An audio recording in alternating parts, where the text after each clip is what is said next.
Nous sommes repartis donc pour de nouvelles sessions et vidéos. Merci d'être là, Grégory. Alors aujourd'hui, nous allons parler des stablecoins.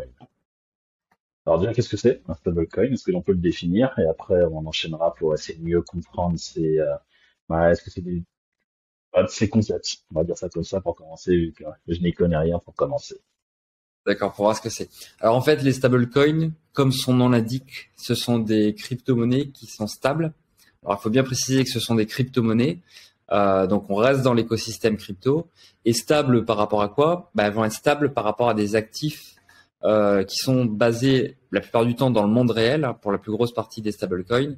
Aujourd'hui, les stablecoins les plus connus, on va rentrer en plus en détail après, mais ce sont l'USDC, l'USDT, qui sont en fait des stablecoins qui sont adossés au dollar. D'accord.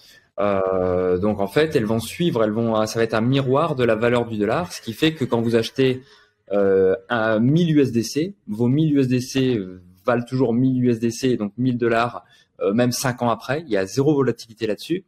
Alors il peut y avoir des variations, il y a des périodes où il y a pu y avoir des variations, mais le but c'est que ça reste dans cet équilibre.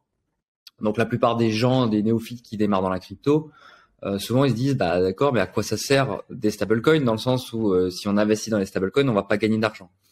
Donc déjà en fait, oui, on peut gagner de l'argent parce que aujourd'hui le dollar et l'euro, par exemple, ils ont une volatilité qui est différente l'une de l'autre.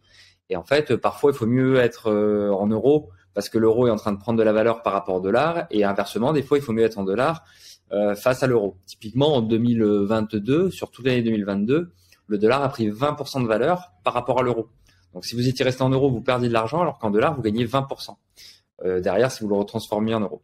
Donc déjà, il y a cette possibilité-là. Deuxième possibilité, ces stablecoins-là, vous pouvez les déposer dans la finance décentralisée pour les faire travailler, parce que vous mettez de la liquidité à disposition. Donc ça, c'est un deuxième intérêt. Mais l'intérêt numéro un, pourquoi les stablecoins ont été créés? En fait, c'était tout simplement pour éviter les impôts.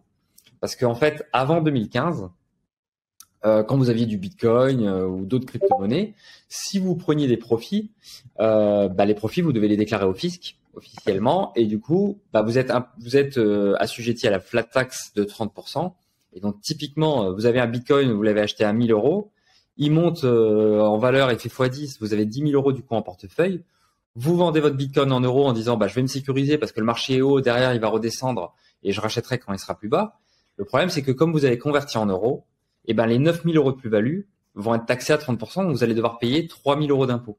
Donc, ce qui est dommage de perdre 3 000 euros au passage. Du coup, les développeurs se sont dit, comme c'est la conversion en euros ou en dollars qui fait foi